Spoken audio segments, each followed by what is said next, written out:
오른손 들고 함께 선포하도록 하겠습니다. 나는 천지를 지으신 여호와께 복을 받는 자입니다. 아멘. 맞습니다. 우리 성도님들과 우리 교회 하나님의 기업 천지를 지으신 여호와께 복 받을 줄 믿습니다. 우리 옆에 있는 성도님들과 인사 한번 할까요? 주님의 이름으로 사랑합니다. 인사하겠습니다. 네, 오늘 예배 잘 오셨습니다. 하나님께서 오늘도 우리에게 은혜 주실 줄 믿습니다. 사도행전 7장은요 스데반 집사님의 설교입니다. 믿음의 조상 아브라함부터 시작해서 언약의 백성인 이스라엘 백성에게 초점이 맞춰져 있습니다. 그리고 역사를 구속사 관점으로 예수님 중심으로 풀어서 해석합니다. 지난주의 말씀은 창세기를 통한 하나님의 일하심을 네 가지를 좀 보았는데요. 첫 번째로는 역사의 주인이 하나님이심을 알려드렸습니다. 원래 역사라는 뜻의 단어의 어원은요 그리스어 히스토리아라는 단어가 있고, 그런데 저는 어떻게 좀 풀어서 설명해 드렸냐면 히스토리라고 하는 것은 히즈, 그의 스토리, 이야기, 즉 예수님의 이야기라는 하나님의 관점에서도 해석할 수 있다라고 말씀을 드렸습니다. 두 번째로는 아브라함처럼 하나님께서 떠나라고 하실 때가 있습니다. 일하라고 하실 때가 있고 섬기라라고 하실 때가 있고 봉사하라라고 하실 때가 있는데, 그때 하나님의 말씀에 순종함으로 말미암아 아브라함이 받았던 복을 받으시길 소망합니다. 세 번째로는 우리의 유업은 하나님 나라 천국임을 꼭 기억하시면서 세상을 살고, 우리가 행함으로 할례를 받음으로 구원받을 수 없는 것을 알고 하나님만 믿는 믿음이 우리에게 있음을 알려드렸습니다.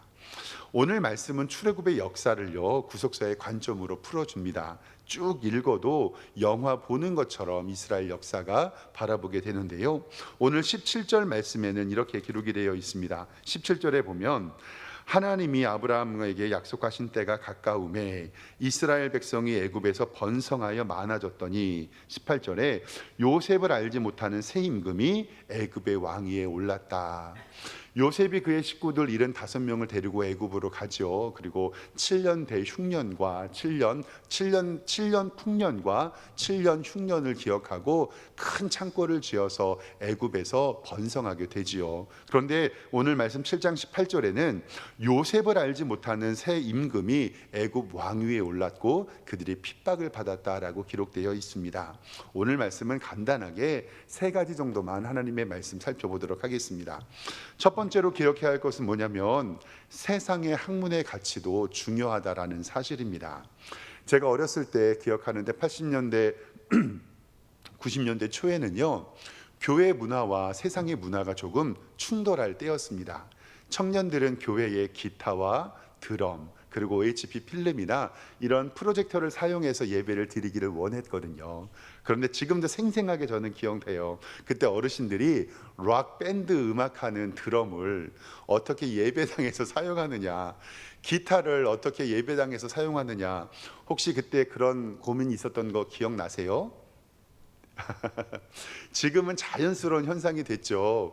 예배 시간에 드럼을 치고 기타를 치고 여러 가지 악기로 하나님을 찬양하는 것 지금은 부담스럽지 않지만, 저 어렸을 때 저도 보수적인 장로교 교단에 있었는데요, 목사님은 드럼을 예배 시간에 너무 치고 싶으셨었어요. 근데 교회 장로님들과 성도님들이 반대하셔서 어떻게 했냐면요, 여기 교회 앞에다가 드럼을 놓고요 여기다 커튼을 쳤어요. 그리고 드럼 소리는 나는데 눈에 안 보이니까. 근데 예배 시간에 실로암 찬양을 하면 어두운 이렇게 밤에 찬양할 때 드럼 소리가 있으면 듣기 좋아요, 안 좋아요? 좋잖아요. 근데 드럼을 보면 이 락밴드 하는 사탄 음악 하는 걸 어디에 교회 갖다 쓰냐고. 그리고 한동안에 OHP 필름을 교회에서 사용하다가 이렇게 빔 프로젝트 같은 것을 사용할 때, 어렸을 때 저희 청년 전도사 시절 때 목사님이 뭐라고 정확히 기억하냐면, 거룩한 강대상 위에 저런 그림 보이게 한다고 못단 교회가 굉장히 많아요. 그런데 지금은 교회마다 이 프로젝트 없으면 어떻게 돼요? 촌스러운 교회 되잖아요. 지금은 그러한 논의가 없어져서 하나님을 찬양할 때 모든 악기로 하나님 찬양할 수 있었지만, 저희 어렸을 때는 오르간 아니면 피아노 말고는 사용하지 못했던 것도 많이 기억이 납니다. 그래서 찬송가 부를 때는 오르간으로만 반주하고요, 복음성가 부를 때는 오르간 안 치고 막 그랬었던 기억이 나거든요. 제가 오늘 말씀 이렇게 왜 드리냐면 하나님께서는 우리에게 일반 계시와 특별 계시를 같이 주셨어요. 하나님의 말씀은 특별 계시지만 세상에서 상식처럼 사용하는 것은 일반 계시입니다. 지금도 종교개혁 이후에 교회의 세속화를 반대하면서 산속으로 들어가서 자신들만의 공동체를 주며 살고 있는 사람들이 있습니다. 전기와 수도, 자동차를 사용하지 않고 세상의 것은 악하다고 이야기하면서 그 사람들 모여서 자신들만의 세계를 꿈꾸는 사람들이 있습니다. 그런데 세상에 있는 것들을 우리는 선용할 필요가 있는데 이것은 좋고 이것은 나쁘다라고 말할 수는 없는 거죠. 지금 우리가 하나님의 교회 안에서 세상의 것들을 받아들이면서 좋게 사용하는 것들 정말 많이 있습니다. 옛날에 만약에요, 유튜브 영상 예배에 꿈이라도 꿨겠습니까? 그리고 요즘에는 온라인 헌금도 하고 있잖아요. 그리고 요즘에는 어떤 교회를 방문하기 전에 홈페이지를 통해서 그 목사님의 설교를 미리 들어볼 수 있고 그 교회가 어떤 교회인지 알고 있고요. 만약에 세상의 문화를 반대한다면 여기 앞에 있는 이 마이크를 사용하지 못했을 거예요. 그래서 옛날에 종교개혁 시대의 목사님들은 한 번 설교하면 이틀을 쉬셨거든요. 왜 그러셨을까요? 목이 아파서. 만약에 저도요, 오늘 새벽 예배 1부 예배 2부 예배 감당하는데 만약에 요 마이크가 없으면 저도 이틀 쉬어야. 그러니까 우리는 세상의 것이라고 해서 무조건 나쁘고 교회 것이라고 무조건 착하다 이것이 아니라 세상의 것을 하나님의 방법대로 아름답게 선용하면 그것이 하나님께 영광이 된다라는 사실입니다. 오늘 말씀 22절 좀 같이 보겠습니다. 22절에 어떻게 기록하고 있냐면 모세가 애굽 사람의 모든 지혜를 배워 그의 하는 말과 하는 일이 능하였다. 나이가 40이 되어 그 형제 이스라엘 자손을 돌볼 생각이 나더니라고 기록이 됩니다. 친어머니 요게벳에게 유모가 되어서 모세를 말씀으로 가르쳤고 모세는 40년 동안 애굽의 궁궐에서 세상의 지식 그것을 통해서 이스라엘 백성을 이끄는 리더로 성장할 수 있었습니다. 왕자에게 제일 많이 가르쳐 주는 것이 바로 군대 기술이고요. 어떻게 백성들이 이끌까는 리더십이고요. 그리고 애굽 말을 잘함으로 말미암아서 궁궐 40년 동안의 이 모세는 진정한 군사로 거듭날 수 있었습니다. 그리고 광야 40년 기간에서 미디안 장인 이들의 가정에서 이렇게 양을 치면서 살았는데 그때가 없었다면 이스라엘 백성들을 40년 동안 광야길을 인도할 수 없었던 것을 바라봅니다. 사도 바울이 신약 성경의 13권의 성경을 쓰고 그렇게 귀한 목사님으로 훈련받을 수 있었던 것은 그의 지식이 정말로 뛰어났기 때문에 그렇습니다. 이렇게 모세가 하나님의 말씀으로 세상의 학문으로 성장할 수 있었던 것은 어렸을 때는 하나님의 말씀을 배우고 그와 함께 세상 지식을 배웠기 때문에 그렇습니다. 오늘 예배 참석한 우리 중등부, 고등부, 중등부 우리 유년실학교 학생들에게 정말로 권면합니다. 학교에서 공부할 때 최선을 다해서 공부하시기를 바랍니다. 그것은 하나님께서 우리에게 주신 일반 계시를 통해서 여러분들이 앞날에 주의 일을 감당할 때 정말로 귀히 사용될 줄 믿습니다. 영어 단어도 많이 외우시고 우리 아이들 다 고개를 팍 숙이는데요. 수학 공식도 많이 외우고 그것을 통해서 하나님의 일들을 감당할 수 있게 된다는 사실을 꼭 기억하시길 바랍니다. 두 번째로는 오늘 말씀 보면 내가 밟은 모든 땅은 거룩한 곳이다 라고 성경에 기록이 되어 있습니다. 오늘 말씀 32절에 보면은요, 나는 내 조상의 하나님 즉 아브라함과 이삭과 야곱의 하나님이라 하신데 모세가 무서워서 감히 바라보지 못합니다. 그런데 성경 33절에 주께서 이르시되 내 발의 신을 벗으라 내가 서 있는 곳은 거룩한 땅이니라 라고 이야기를 합니다. 40년 동안 바로의 궁궐에서 생활한 이 모세는요, 자신의 동족을 죽인 사람을 쳐 죽이고 도망가게 되지요. 이때 스데반은 왜 모세를 바라보면서 내가 선 곳은 거룩한 곳이니 내 발에서 신을 벗으라 라고 이야기했냐면, 그때 당시에 유대인들은 어떻게 생각했냐면요, 하나님은 성전에만 계시다라고 생각했어요. 그런데 성령님께서 이 땅에 오신 다음에 하나님의 성전은 우리의 마음이죠. 그래서 내 마음이 하나님의 성전이다라고 우리에게 알려주고 계십니다. 그러니까 하나님께서 모세를 통해서 내 발의 신을 벗으라, 내가 서 있는 곳은 거룩한 땅이라라고 말씀하시는 것은 성령님이 우리 가운데 계시고 우리가 밟는 그 땅이 거룩한 땅이라는 것을 성경은 우리에게 분명히 말씀하고 있습니다. 오늘 33절 주께서 이르시되 내 발의 신을 벗으라, 내가 서 있는 것은 거룩한 땅이니라. 저는 오늘 이 말씀을 설교할 때마다 늘 생각나는 이 초년병 전도사 시절의 실수가 생각이 납니다.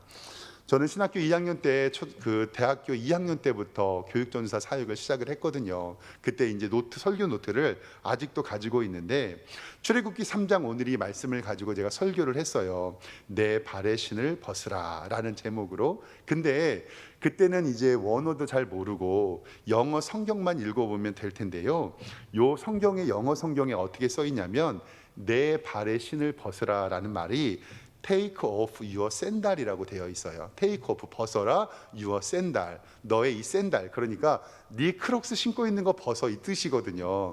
근데 저는 이게 엄청난 뜻이 있는 줄 알고 내 발의 신을 벗으라고 했을 때 그 발에 있는 신이, 우리 집은 저는 어렸을 때 저희 집이 예수님 안 믿는 집이어서 제사 문화가 조금 있었거든요. 그러니까 내 발에서 신을 벗으라라고 하는 말이 우리 세상에 돌아가는 잡신 우상들 있잖아요.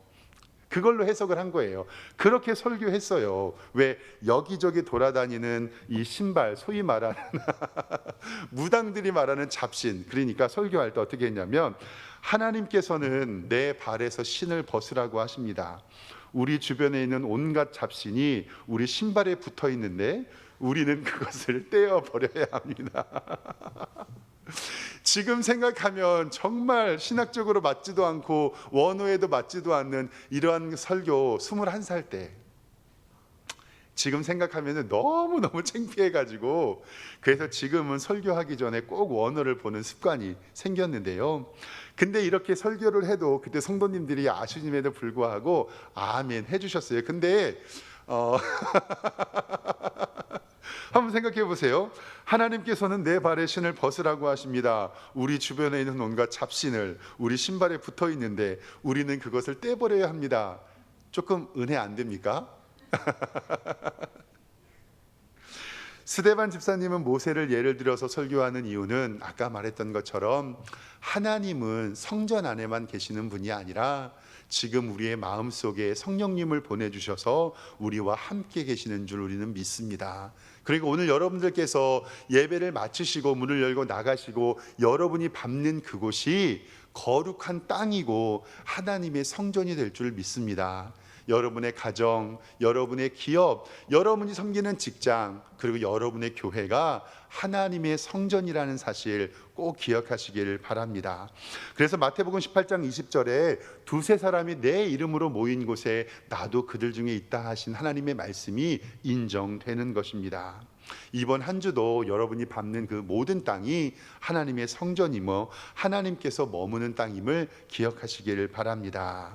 마지막 세 번째로는 하나님께서는 우리의 간구를 들으시는 분입니다. 오늘 말씀 34절 보면 하나님께서 이렇게 말씀합니다. 성경 보면 내 백성이 애굽에서 괴로움을 받음은 내가 확실히 보고 그 탄식하는 소리를 듣고 그들이 구원하려고 내려왔노니 이제 내가 너를 애굽으로 보내니라 하시니라. 아멘. 오늘 말씀에 보면 하나님께서 애굽에서 고통당하는 이스라엘 백성들의 간구하는 소리를 들었다라고 이야기하십니다. 사랑하는 성도 여러분, 세상 사는 게 만만치 않잖아요. 아닌가요? 정말 내가 생각했던 없던 일들이 일어나고, 또 저는 오늘 코로나 때문에 우리 많은 성도님들이 이렇게 못 오실지도 생각 못했고, 그리고 내가 원치 않은 일들이 일어날 때가 세상에는 있습니다. 그런데 그럴 때 하나님께서 우리의 찬송을 들으시고 우리의 기도에 응답하실 줄 믿습니다. 목사인 저도 좀 이렇게 처질 때가 있습니다. 기도가 안 될 때가 있고, 개인적으로 어제 그저께 금요일이 좀 그런 때였는데 신기하게 기도도 되지 않고 하나님 앞에 말씀 준비하는 것도 그렇고, 그래서 금요 기도회를 인도하는데 많이 지쳤거든요. 근데 그때 말씀을 보고 기도할 때 찬송가 337장을 함께 성도님들과 불렀는데 그 찬송을 좀 부르면서 회복할 수 있었습니다. 제가 앞에 화면 좀 띄워드렸는데요. 찬송가 337장은 이렇게 되어 있어요. 내 모든 시험 무거운 짐을 주 예수 앞에 아뢰이면 근심에 쌓인 날 돌아보사 내 근심 모두 맡으시네.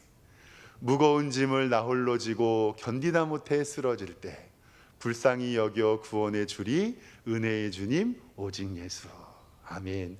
2절인데요. 제가 이 찬양 부르면서 후렴이 이렇잖아요. 무거운 짐을 나 홀로 지고 견디다 못해 쓰러질 때, 쓰러지기 전에 구해주면 얼마나 좋아요. 하나님 쓰러지기 전에 구해주시고 나를 일으켜 세우면 얼마나 좋아요. 그런데 하나님이 때로는 우리를 끝까지 몰고 가시는 게 있더라고요. 2절, 내 모든 괴로움 닥치는 환난 주 예수 앞에 다 아뢰이면 주께서 친히 날 구해주사 넓으신 사랑 베푸시네. 3절 보겠습니다. 내 짐이 점점 무거워질 때 주 예수 앞에 아뢰이면 주께서 친히 날 구해주사 내 대신 짐을 져주시네. 4절입니다. 마음의 시험 무거운 죄를 주 예수 앞에 아뢰이면 예수는 나의 능력이 되사 세상을 이길 힘 주시네. 아멘. 사랑하는 성도 여러분, 이번 한 주도 때로는 답답하고 힘들고 막막할 때도 있을 겁니다. 그런데 하나님은 우리의 간구에 들으시고 우리 기도에 응답하여 주시고 우리가 쓰러 넘어질 때 우리를 일으켜 세우시는 분이라는 것, 34절에 내 백성이 애굽에서 괴로움 받음을 내가 확실히 보고 그 탄식하는 소리를 듣고 그들을 구원하려고 내려왔으니 이제 내가 너를 애굽으로 보내리라. 여긴 하나님이 내려왔다고 하시지만 실질적으로는 이제 우리를 위해서 예수님께서 내려오셔서 우리를 구원해 준 것을 믿으시기를 바랍니다. 이번 한 주도 하나님께서는 우리의 간구를 들으시며 우리와 함께 하신 줄을 믿고 승리하시는 여러분들과 제가 되기를 주님의 이름으로 축원합니다. 기도하겠습니다.